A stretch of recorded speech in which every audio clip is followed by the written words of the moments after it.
बिस्मिल्लाहिर्रहमानिर्रहीम। अस्सलाम वालेकुम। अब हमारा topic comparison of meiosis and mitosis start होता है। यहाँ पे आपकी बुक ने 7 आपके पास यहाँ पे जो कंपैरिजन हैं वो हैं, सिमिलैरिटीज़ और डिफरेंसेस 9 हैं। ठीक है, अब सबसे पहले हम कंपैरिजन्स डिस्कस करेंगे। कंपैरिजन्स का मतलब, सिमिलैरिटीज़ का मतलब ये है कि एक जैसी क्या चीज़ हैं, कॉमन क्या चीज़ें हैं इनमें, वो डिस्कस करेंगे। डीएनए रेप्लिकेशन दोनों में होती है।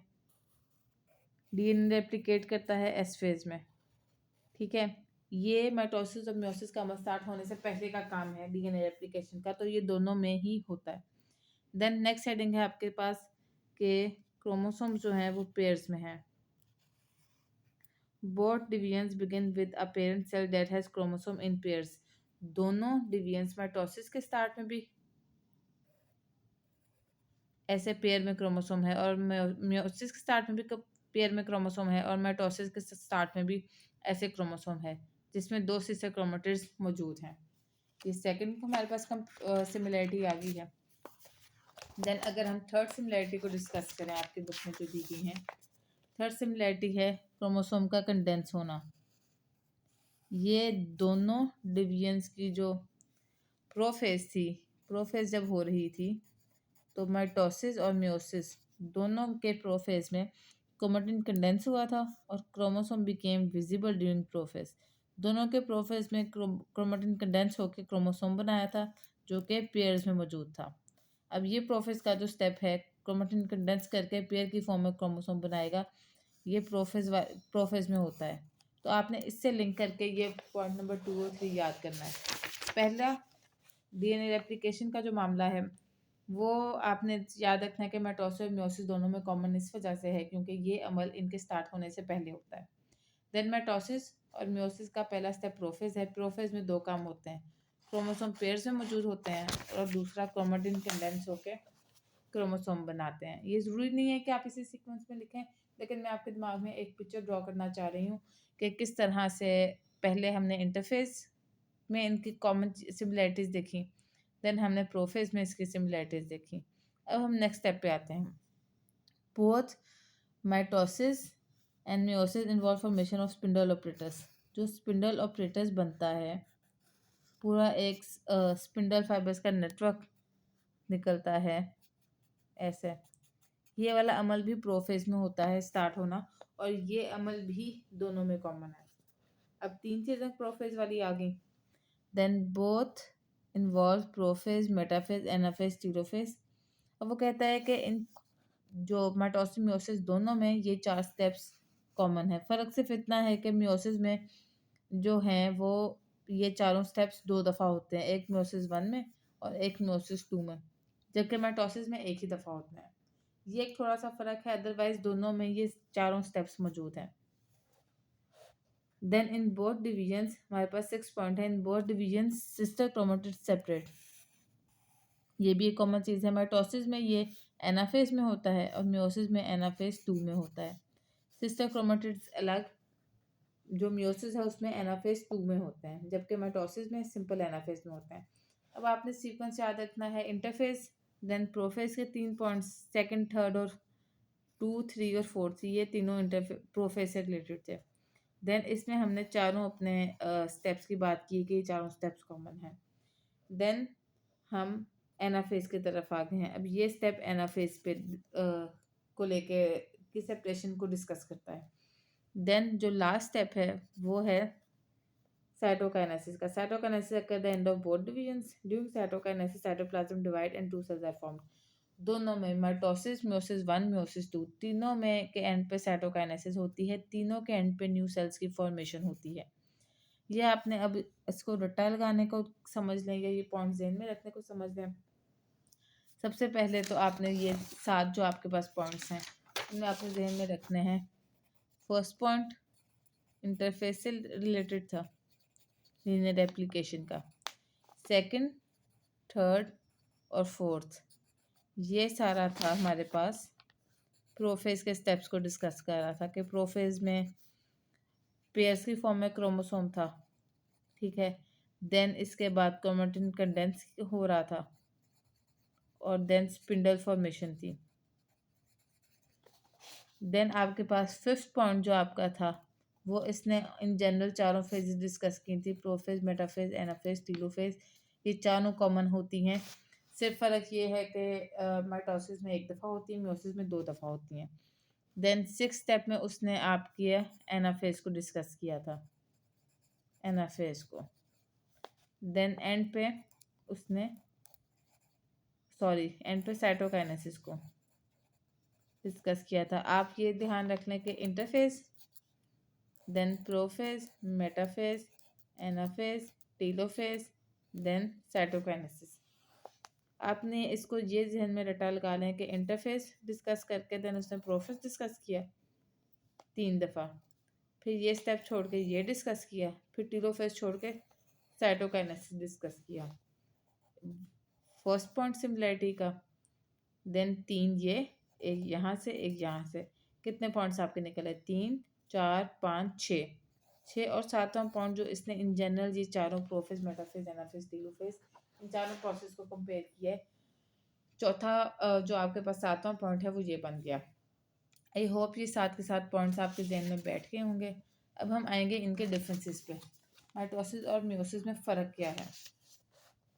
बेशुमार फ़र्क है, 9 फ़र्क यहाँ पे डिस्कस किए गए हैं।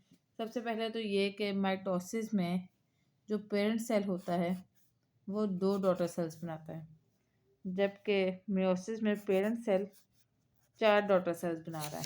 ठीक है, सबसे पहला पॉइंट तो आपके पास यही आ गया कि यहाँ पे पेरेंट सेल 2 डॉटर सेल्स बना रहा है और मियोसिस में 4 डॉटर सेल्स बने, क्योंकि 2 स्टेप्स हैं ना। पहले स्टेप में 2 बने, फिर मियोसिस 2 में फर्दर 4 बने। ठीक है, देन आपके पास सेकंड पॉइंट जो आपका बनता है वो ये है कि chromosome number in daughter sales remain same. अब ये आपको पता है मियोसिस 2 की खासियत ही ये है कि इसमें रिडक्शन होती है। अब वही वो बात कर रहा है कि माइटोसिस में कोई रिडक्शन नहीं होती, नंबर ऑफ क्रोमोसोम सेम रहते हैं, जबकि मियोसिस में नंबर ऑफ क्रोमोसोम रिड्यूस होते हैं by half in daughter cells. Then third आपके पास पॉइंट है वेरिएशंस नहीं आती, जबकि मियोसिस में वेरिएशन आती है, जेनेटिक डाइवर्सिटी आती है। ये दोनों पॉइंट मियोसिस की सिग्निफिकेंस के ही हैं, नंबर ऑफ क्रोमोसोम्स का रिड्यूस होना और वेरिएशन, जेनेटिक वेरिएशन या जेनेटिक डाइवर्सिटी आना। देन चौथा आपके पास बहुत ही कॉमन फ़र्क ये है कि माइटोसिस सोमेटिक सेल में होती है, जो कि हमारे रूटीन के नॉर्मल बॉडी सेल्स होते हैं, और ये जर्म लाइन सेल्स में होती है। जर्म लाइन सेल्स वो होते हैं जहाँ पे हमारे सेक्स सेल्स मौजूद होते हैं या गैमेटिक सेल्स मौजूद होते हैं। देन पांचवा, होमोलोगस क्रोमोसोम्स जैसी हमने कोई बात नहीं माइटोसिस में डिस्कस की थी। Homologous chromosome do not form pairs, tetrad नहीं बनता, कोई कॉम्बिनेशंस नहीं होते होमोलोगस क्रोमोसोम्स के। ये वर्ड ही हमने मियोसिस के स्टार्ट में पढ़ा था।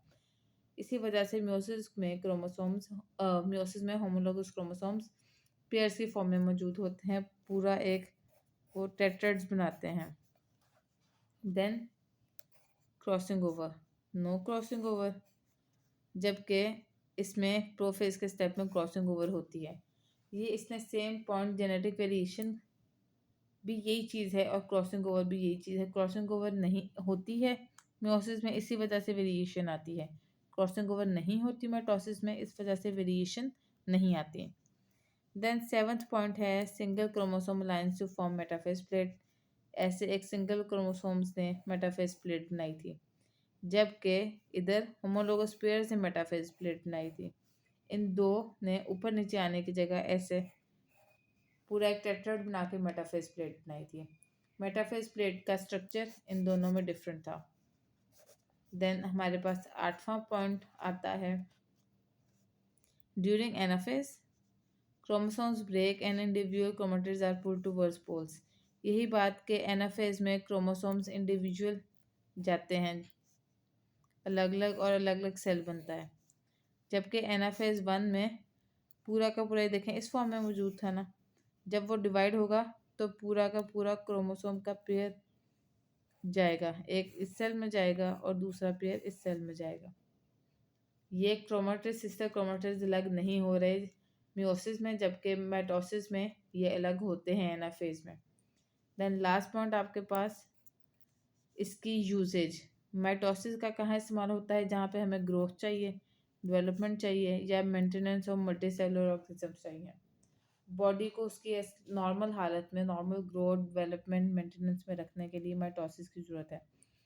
जबकि उसकी पॉपुलेशन बढ़ाने के लिए, सेक्सुअल रिप्रोडक्शन के लिए हमें मियोसिस चाहिए, अगर from producing A meets in animal and spores in plants for sexual reproduction. जबकि यहाँ पे कोई ऐसी ज़रूरत नहीं है, इस वजह से सिर्फ ग्रोथ, डेवलपमेंट एंड मेंटेनेंस के लिए चाहिए। यहाँ पे सेक्सुअल रिप्रोडक्शन के लिए मियोसिस चाहिए। ये 9 पॉइंट हमने डिस्कस किए थे, जिसमें से ये 3 पॉइंट्स तो आपके ये आउटकम डिस्कस किया था इस पॉइंट में। इस पॉइंट में हमने हमारी एक सिग्निफिकेंस का पॉइंट डिस्कस किया था। जेनेटिक डाइवर्सिटी वाले हमारे पास पॉइंट्स आ गए थे, तो ये 3 पॉइंट्स 2, 3 और 6 हमारे सिग्निफिकेंस से ही निकलते हैं। देन इनकी अक्रेंस होते कहाँ पे हैं? सोमेटिक सेल में, जर्मलाइन सेल में। प्रोडक्ट क्या निकलता है? 2 डॉटर सेल्स, 4 डॉटर सेल्स, 2 ये फ़र्क आ गए। ठीक है। देन आपके पास प्रोफेज में क्या क्या फ़र्क है? प्रोफेज में एक तो ये कि होमोलोगस क्रोमोसोम नहीं बनते माइटोसिस में। ठीक है। देन प्रोफेज डिस्कस होगी। देन मेटाफेज में मेटाफेज प्लेट का स्ट्रक्चर फ़र्क है। देन एनाफेज में इनका डिवाइड होने का तरीका फ़र्क है। यहाँ पे सिस्टर क्रोमैटिड्स डिवाइड होते हैं, यहाँ पे पूरा का पूरा क्रोमोसोम डिवाइड होता है। एंड देन एंड पे इनकी यूजेज। होते कहाँ पे हैं, अक्कर कहाँ होते हैं, ठीक है, वो आपने देखनी है कि अक्रेंस कहाँ है इसकी। एक पॉइंट है अक्रेंस का।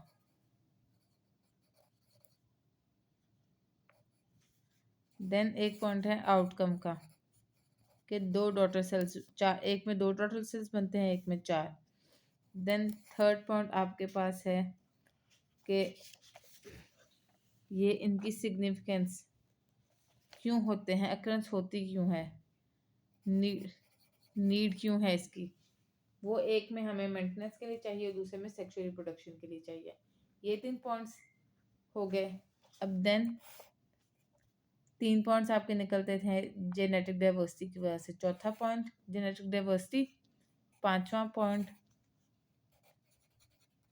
वेरिएशन या जेनेटिक डाइवर्सिटी। एक पॉइंट आ गया। एक पॉइंट आ गया आपके पास नंबर ऑफ क्रोमोसोम, एक में मेंटेन होते हैं और एक में हाफ होते हैं और एक में एज इट इज रहते हैं। देन छठा पॉइंट आपके पास वेरिएशन के बाद आ जाता है क्रॉसिंग ओवर का, जो कि एक ही चीज़ है।